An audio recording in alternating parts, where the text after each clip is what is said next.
Hi friends, അസ്സലാമു അലൈക്കും. ഞാൻ ദിൽന. നമ്മുടെ പുതിയൊരു വീഡിയോയിലേക്ക് എല്ലാവർക്കും സ്വാഗതം. അപ്പോൾ ഇന്ന് നമ്മൾ കടലുണ്ടി പക്ഷി സങ്കേതത്തിലെ വിശേഷങ്ങളായിട്ടാണ് വന്നിട്ടുള്ളത്. അപ്പോൾ നമുക്ക് നേരെ വിശേഷങ്ങളായിട്ട് കടക്കാം.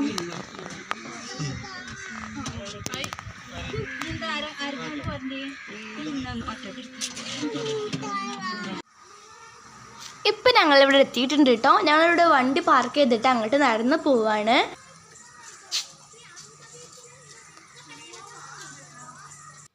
ഇപ്പം ഞങ്ങൾ ഉള്ളിലേക്ക് പ്രവേശിക്കാൻ കേട്ടോ. കോഴിക്കോട് ജില്ലയും മലപ്പുറം ജില്ലയും ബന്ധിപ്പിക്കുന്ന കടലുണ്ടി പാലം, അതേപോലെ കടലുണ്ടിപ്പോയ അറബിക്കടലിലേക്ക് വന്നു ചേരുന്ന മനോഹരമായ കാഴ്ച, കണ്ടൽക്കാടുകളിലൂടെയുള്ള യാത്ര, ഇതെല്ലാം വിനോദസഞ്ചാരികളെ ഇങ്ങോട്ട് വരാൻ പ്രേരിപ്പിക്കുന്നതാണ്. ഇപ്പം നിങ്ങൾ കാണുന്നത് ട്രെയിൻ പാലത്തിലൂടെ ട്രെയിൻ പോണതാണ് കേട്ടോ. ഇവിടെ ഒരുപാട് തോണികൾ ഉണ്ട് കേട്ടോ. അപ്പം ഞങ്ങൾ യാത്ര ചെയ്യാൻ പോവാണ് കേട്ടോ. ഞാൻ ആദ്യമായിട്ടിട്ട് വഞ്ചി യാത്ര ചെയ്യണത്, അതിൻ്റെ ഒരു എക്സൈറ്റ്മെൻറ്റും ഉണ്ട്. 1 മണിക്കൂർ യാത്രയ്ക്ക് 800 രൂപയാണ്.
കേരളത്തിൻ്റെ പല ഭാഗങ്ങളായ ഒരുപാട് വിനോദസഞ്ചാരികൾ ഇങ്ങോട്ട് എത്താറുണ്ട് കേട്ടോ.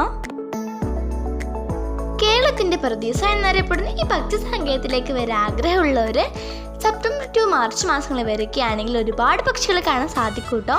ഞങ്ങൾ വന്ന ടൈം ശരിയല്ലാത്തതുകൊണ്ട് തന്നെ ഒരുപാട് പക്ഷികളൊന്നും കാണാൻ സാധിച്ചില്ല. എന്നാലും കിളികളുടെ മനോഹരമായ ശബ്ദങ്ങൾ കേൾക്കാൻ കഴിഞ്ഞെങ്കിലും അത് ക്യാമറയിൽ പകർത്താൻ കഴിഞ്ഞില്ല കേട്ടോ.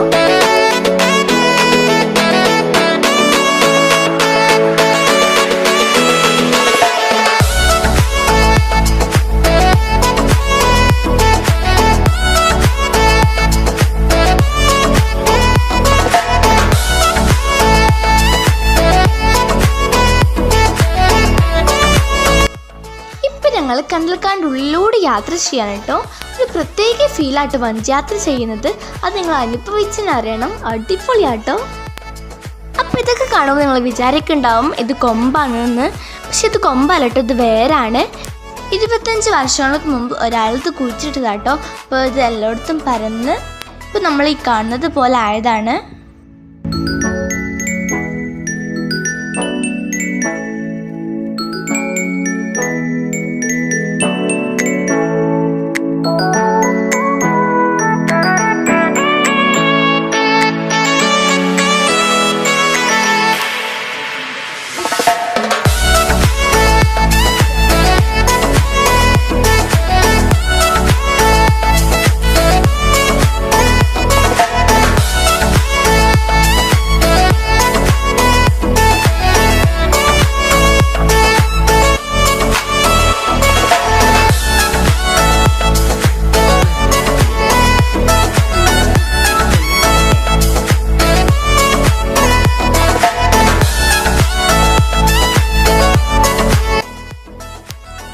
കോഴിക്കോട് ജില്ലയുടെ സ്റ്റാർട്ടിങ്ങും മലപ്പുറം ജില്ലയുടെ എൻഡിങ്ങുമാണ് കടലുണ്ടി പാലം.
മണിക്കൂർ യാത്ര കഴിഞ്ഞ് തിരിച്ചെത്തിക്കാണ് കേട്ടോ.